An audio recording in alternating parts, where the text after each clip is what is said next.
நடிகர் சல்மான் கான், சத்யராஜ், காஜல் அகர்வால், ராஷ்மியா மந்தனா ஆகியோர் நடிப்பில் வெளியான படம் சிக்கந்தர். கடந்த 30ஆம் தேதி வெளியானது. இந்த படம் இந்தி பட உலகில் மிகப்பெரிய ஏமாற்றத்தை கொடுத்தது. முதல் வாரத்திலேயே வசூல் அதல பாதாளத்துக்கு போனது. மிகப்பெரிய நஷ்டத்தை சந்தித்தது சிக்கந்தர். இதற்கு காரணம் என்னவென்று சொன்னால், டைரக்டரை ஒழுங்காக டைரக்ட் பண்ண விடணும்ல. இந்த சீனை மாற்று, அந்த சீனை மாற்று, இங்கே கேமரா வை, அங்கே கேமரா வை, இங்கே ஷூட்டிங் நடத்து என்று சொல்லி செம டார்ச்சர் கொடுத்துருக்கிறார் சல்மான் கான் இயக்குனர் ஏஆர் முருகதாஸ். ஏஆர் முருகதாஸ் தமிழிலே பல வெற்றி படங்களை இயக்கியவர்.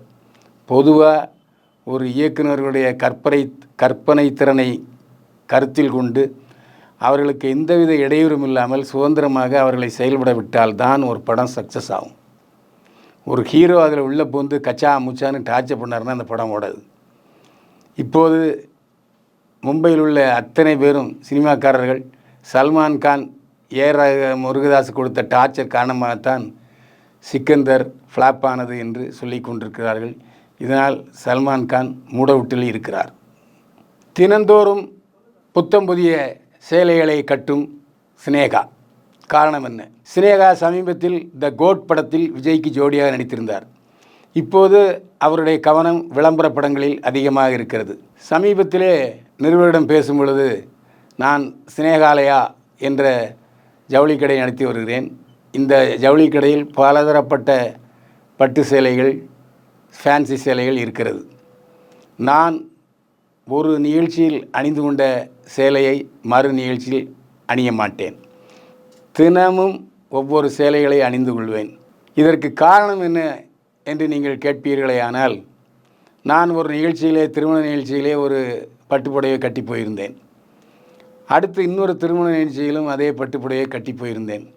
அப்போது பெண்கள் பலரும் என்னிடம் வந்து, நீங்கள் நடிகை ஆயிட்டு ஒரே புடவையை மாற்றி மாற்றி கட்டுறீங்களே, ஏன் உங்களிடம் மாற்று புடவை இல்லையா என்று கேட்டார்கள். இது எனக்கு வெட்கமாக போய்விட்டது.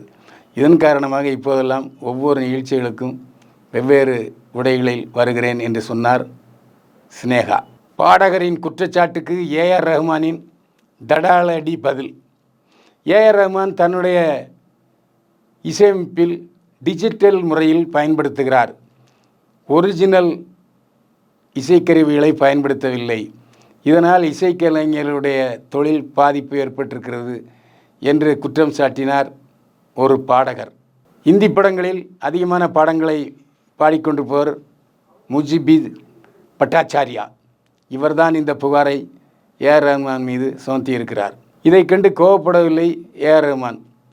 பதிலுக்கு அவர் சொல்லியிருக்கிறார், அபிஜித் பட்டாச்சாரியா சொல்லுகிற புகார் தவறானது, பொய்யானது. நான் துபாயில் 200 இசைக்கலைஞர்கள் கொண்ட குழுவை அமைத்திருக்கிறேன். அவர்களுக்கு மாத சம்பளம் தருகிறேன், இன்சூரன்ஸு வசதி செய்து கொடுத்துருக்கிறேன். அது மட்டுமில்லை, சமீபத்தில் வெளிவந்த பொன்னியின் செல்வன் படத்தில் 200 முதல் 300 இசைக்கலைஞர்களை நான் பயன்படுத்தியிருக்கிறேன். டிஜிட்டல் முறையில் நான் பயன்படுத்தவே இல்லை. எந்த சூழ்நிலையிலும் நான் இசைக்கலைஞர்களுக்கு எதிரானவன் அல்ல. எவ்வளவு அதிகபட்சம் இசைக்கலைஞர்களை பயன்படுத்த வேண்டுமோ, திறமையானவர்களை உற்சாகப்படுத்த வேண்டுமோ அதை முறையாக நான் செய்து கொண்டிருக்கிறேன். சாவ்லா படத்தில் கூட நான் 100 இசைக்கலைஞர்களுக்கு மேல் நான் பயன்படுத்தி இருக்கிறேன், சம்பளம் கொடுத்திருக்கிறேன் என்று புகாருக்கு பதிலளித்தார் இசையமைப்பாளர் இளம்புயல் ஏஆர் ரஹ்மான்.